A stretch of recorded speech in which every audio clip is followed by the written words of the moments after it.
नमस्कार दोस्तों, स्वागत है आपका। आज के इस वीडियो में आपको सीटेट, एमपीटेट एवं अन्य शिक्षक पात्रता परीक्षाओं से संबंधित प्रश्न सॉल्व करूंगा मैं। और इसमें आपको कुछ पेडागोजी, मैथ पेडागोजी से भी संबंधित प्रश्न आपके सामने लाऊंगा जो बहुत काम आएंगे ये क्वेश्चन। तो देखते हैं दोस्तों। पहला प्रश्न है, एक दिए हुए आयत और समांतर चतुर्भुज का क्षेत्रफल समान है, परंतु कक्षा 4 के शिक्षार्थियों ने उत्तर दिया कि समांतर चतुर्भुज का क्षेत्रफल अधिक है। शिक्षक शिक्षार्थियों को किस प्रकार समझाएगा कि दोनों के क्षेत्रफल समान हैं? तो दोस्तों इसके लिए क्या किया जाता है कि इसमें जो सबसे उपयुक्त विधि रहती है दोस्तों, आलेख या ग्राफ पेपर के द्वारा। चूँकि बच्चे एक्सप्लेनेशन भी मांगेंगे कि कैसे, तो इसके लिए दोस्तों क्या होता है, हमारा ये बना हुआ है ग्राफ।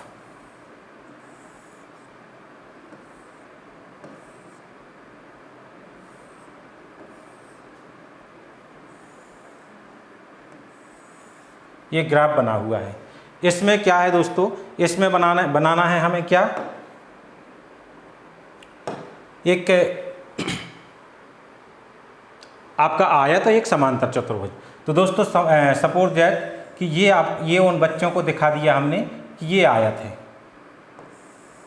ये आयत है। इसके बाद वो कह रहे हैं समांतर चतुर्भुज, तो इतना ही समांतर चतुर्भुज बनाएं। तो यहाँ से ये आपका समांतर चतुर्भुज हो गया। दोस्तों अब इसमें बच्चों के लिए बताया जाएगा कि जो आयत है, आयत में कितने वर्ग आ रहे हैं, 1 2 3 4 5 6। तो आयत में आपका 6 वर्ग यूनिट जो भी है, वर्ग इकाई, 6 वर्ग इकाई इसका क्षेत्रफल है। अब दोस्तों इसमें समांतर चतुर्भुज के लिए वही चीज़ बतानी है। तो दोस्तों समांतर चतुर्भुज आपका इतना है, तो समांतर चतुर्भुज में 1 2 3 4 पूरे हैं। अब देखो पांचवा क्या होगा, इतना हिस्सा ये है और जितना कट रहा वो यहाँ है, सो 4 और 1 5, और ये छठवां यहाँ जितना कट हो रहा दोस्तों वो यहाँ ऐड हो रहा, तो 6। तो बच्चे स्पष्ट समझ जाएंगे ग्राफीय विधि द्वारा कि दोनों का क्षेत्रफल बराबर है। नेक्स्ट देखते हैं दोस्तों।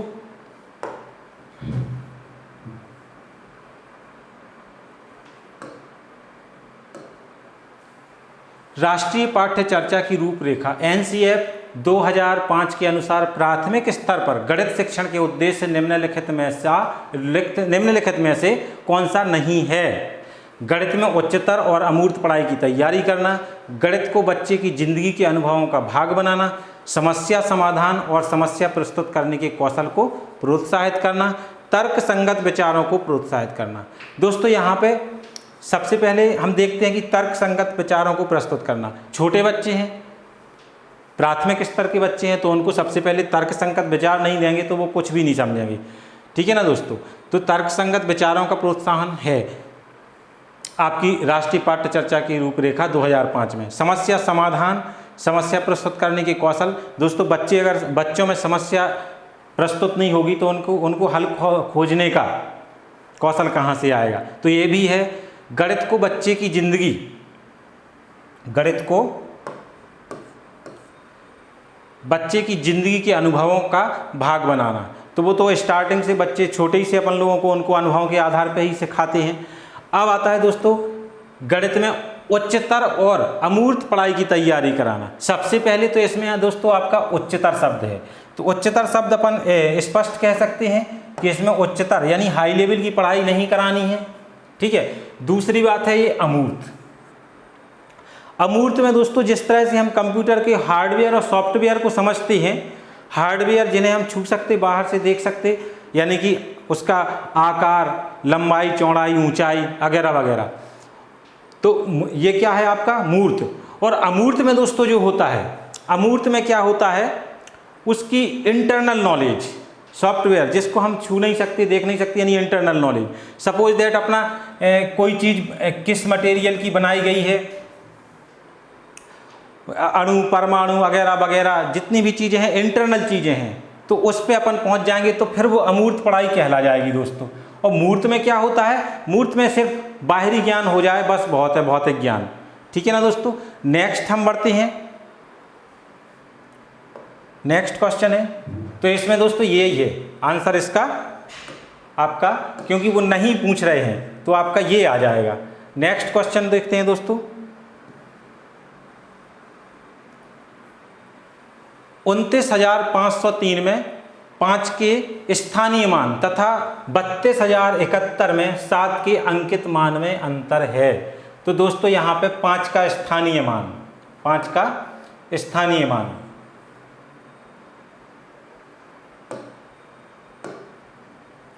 यहाँ पे हम 5 का स्थानीय मान देखते हैं दोस्तों। 5 का स्थानीय मान इकाई, दहाई, सैकड़ा, यानी 5 सैकड़े हैं यानी 500। तो ये हो गया दोस्तों इसका स्थानीय मान। ठीक है। अंकित मान सभी लोग जानते हैं, जो अंक होता है वही उसका अंकित मान होता है। 7 का अंकित मान 7 ही होगा दोस्तों। तो इसमें 7 का अंकित मान। पूछा क्या है, दोनों में अंतर। तो 500 में से 7 माइनस किए दोस्तों 493, 493 बी आंसर हो गया इसका। नेक्स्ट क्वेश्चन देखते हैं दोस्तों।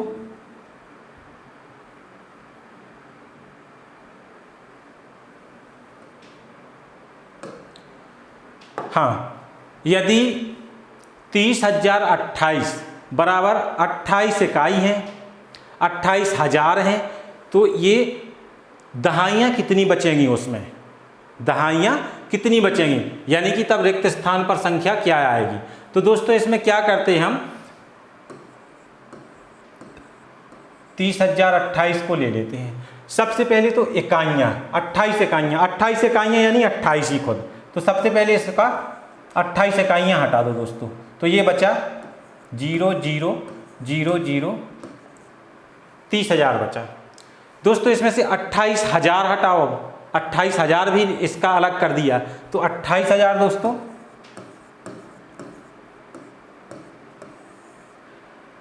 0 0 0 2 और 0।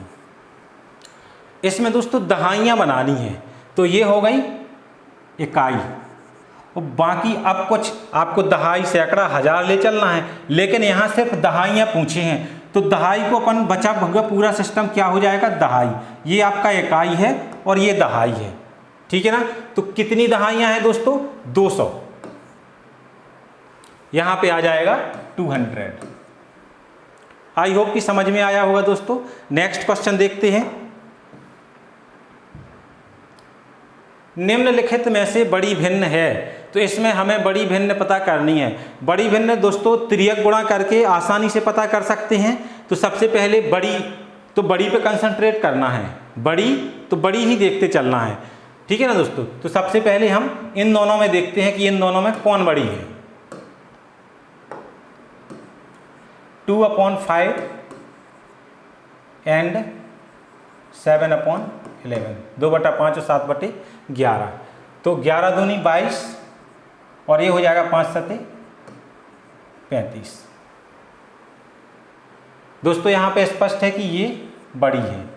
हमने जो बोला बड़ी पूछ रहे हैं, तो छोटियों को हटाते जाओ, छोटियों को हटाते जाओ। ये एक छोटी हट गई। अब हमें 7/11 और 8/13 में देखें। 7/11 और 8/13, 13 सते 91 और 11 8 88। दोस्तों यहाँ पे 91 बड़ी है 88 से, यानी कि इस तरफ का नंबर बड़ा है। तो छोटे को, जैसा मैंने बोला था, उनको छोटे को इग्नोर करते जाओ, छोटी संख्या से हमें मतलब नहीं है। ठीक है ना। अगला देखते हैं दोस्तों। 7/8 अभी भी इन 1 2 3 इन तीनों संख्या में ही हमें पता चल गया कि 7/11 बड़ी है। तो 7/11 और 11/15, 11/15। तो इसमें 15 छक्का 90, 15 सत्ते 105 और 11 11 में 121। दोस्तों इसमें कौन सी बड़ी है, ये, यानी कि हमारी सबसे बड़ी संख्या कौन सी निकल के आई, 11/15। तो इसको आंसर हो जाएगा दोस्तों 11/15। इसका सबसे बेटर तरीका होता है दोस्तों, कंपेयर करते जाओ, एक एक करके तिर्यक गुणा करके जल्दी हो जाता है। नेक्स्ट क्वेश्चन देखते हैं दोस्तों। 1000 से कम कितनी ऐसी संख्याएं हैं जो 10 और 13 दोनों की गुणज हैं। दोस्तों इस टाइप का क्वेश्चन जब भी आए कि 10 और 13 दोनों का गुणज, हम कहें दोस्तों 2 और 3 के गुणज, ऐसी संख्याएं जो 2 और 3 की गुणज हों, यानी कि 2 की टेबल में भी आएँ और 3 की टेबल में भी आएँ। दोस्तों दोनों का निकाल लो मासा, 2 और 3 का मासा, लासा, 2 और 3 का लासा, 2 3 6, तो 6 की टेबल लिख दो, 6 एकम 6, 6 दूनी 12, 6 3 18, ठीक है ना, 6 एकम 6, 6 दूनी 12, 6 3 18, 6 चौको 24। आप देखिए 2 और 3 दोनों से डिवाइड होंगे, क्यों? क्योंकि 2 और 3 के लासा जो था उसके गुणज हैं ये, तो 2 के और 3 के भी गुणज होंगे। ठीक इसी तरह से हमें यहाँ पे देखना है दोस्तों कि 1000 से कम कितनी ऐसी संख्याएं हैं। तो यहाँ पे दोस्तों वही काम करते हैं जो मैंने बोला है अभी, 13 और 10 का क्या निकालना है, लासा। 130 ही आएगा क्योंकि कोई कॉमन नंबर से डिवाइड हो ही नहीं रहा है। आई होप कि लासा आप लोग निकाल लेंगे। अब हमें 130 की टेबल में ये देखने हैं, 130 के पहाड़े में 1000 से नीचे ना उससे ज़्यादा जाना है। तो यहाँ पे दोस्तों 13 दूनी 26, 13 3 39, 13 चौको 52,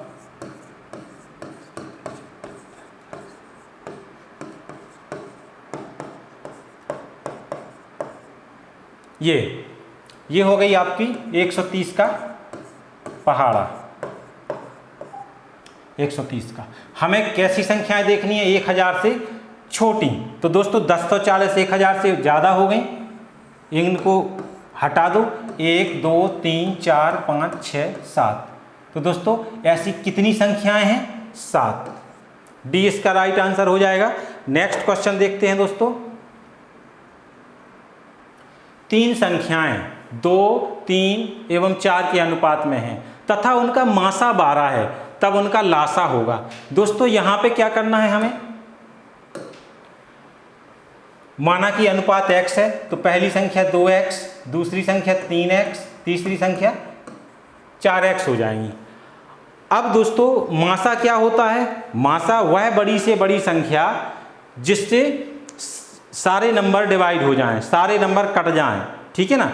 तो मासा यानी महत्तम समापवर्तक। तो इसमें दोस्तों ये नंबर 2x से डिवाइड हो रहा, ये 2x से डिवाइड नहीं हो रहा, ये 2x से डिवाइड हो रहा, लेकिन 2x से ये नहीं हो रहा, ठीक है ना दोस्तों। और 3 से सभी नहीं हो रहे, तो 4 से तो सवाल ही नहीं उठता।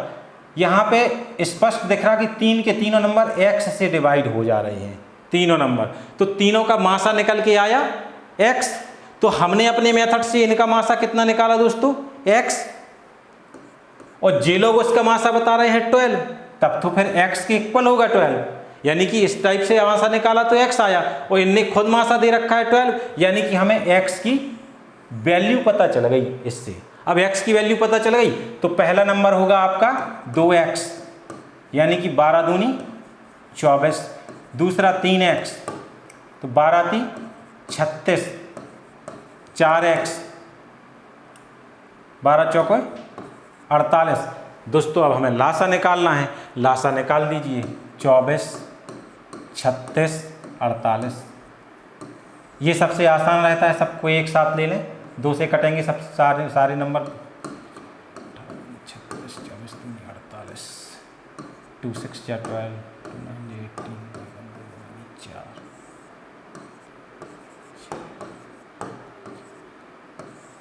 अभी 2 से एक और जाएगा, 3 9 नहीं होंगे, 6 हो जाएगा, 2 3 या 6। अब 3 से तो 3 1 या 3, 3 3 या 9, 3 1 या 3, 1 1 1। दोस्तों यहाँ पे लासा 2 दूनी 4, 4 दूनी 8, 8 दूनी 16 और 3 3 9, तो 16 नंबर 144। तो लासा आ गया दोस्तों 144। तो इसका आंसर ए हो जाएगा, राइट आंसर 144। नेक्स्ट क्वेश्चन देखते हैं दोस्तों।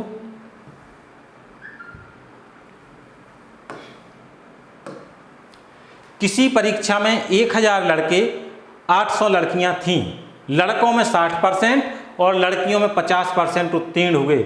जो परीक्षार्थी अनुत्तीर्ण हुए उनका परसेंटेज या प्रतिशत पूछा गया है। किसी परीक्षा में 1000 लड़के हैं दोस्तों, तो सबसे पहले तो लड़के यानी बॉयज, तो लड़के कितने हैं दोस्तों 1000।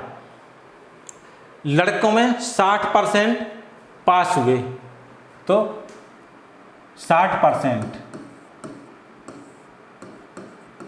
परसेंटेज निकालने का दोस्तों यही तरीका है, जितना परसेंट है उतना परसेंट हटाया डिवाइडेड बाई 100 यानी 100 का भाग दे देते हैं। तो ये आपके दोनों 0 से 0 कट गए, आपका आ गया 6 कम 6 दोनों 0, 600 बॉयज़ पास हुए, 600 लड़के पास हुए। दोस्तों गर्ल्स में देखते हैं, लड़कियां कितनी थीं 800 लड़कियां थीं, 800 का 50% उत्तीर्ण, यानी कि लड़कियों में 50% उत्तीर्ण हुई। तो दोस्तों 50/100, दोनों 0 कट गए, 8 पंचे 40, 400 लड़कियां पास हुई। दोस्तों यहाँ पे टोटल बॉयज़ कितने हैं, टोटल स्टूडेंट कितने हैं 1000 और 800, तो 1800। जिनमें से पास स्टूडेंट कितने हुए 6 4 10, 1000। ये हैं टोटल, ये हैं दोस्तों पास और ये हैं फेल कितने हुए 008। 800 स्टूडेंट फेल हुए। तो जो परीक्षार्थी अनुत्तीर्ण हुए, फेल हुए, उनका परसेंटेज निकालना है। तो किसी भी नंबर का दोस्तों परसेंटेज निकालना है तो परसेंटेज इक्वल टू जिस चीज़ का परसेंटेज निकालना है वो मल्टीप्लाई बाई आउट ऑफ यानी टोटल। तो टोटल क्या था दोस्तों दोनों का 1800 गुणा परसेंटेज में कन्वर्ट करने के लिए 100 का गुणा। तो यहाँ पे दोस्तों क्या करना है हमें, ये 0 से 0 कट जाएंगे दोनों ऊपर नीचे के, बचा 800/18। तो 2 चौके 8 0 0 और 2 नम 18। 400 को 9 से भाग दे दो, 9 चौके 36, 37 38 39 40, 9 चौके 36, 37 38 39 40, डेसिमल 0, 9 चौके 36। दोस्तों 4 4 आता जाएगा 44.4444। तो इसका आंसर तो यही दिख रहा है इनमें से, तो ये हो जाएगा सी आंसर। आई होप कि दोस्तों समझ में आया होगा। और ये बहुत ही महत्वपूर्ण क्वेश्चन थे जो कि पिछले परीक्षाओं के पैटर्न पे बिल्कुल उसी टाइप के जो क्वेश्चन आते हैं। ठीक है ना दोस्तों।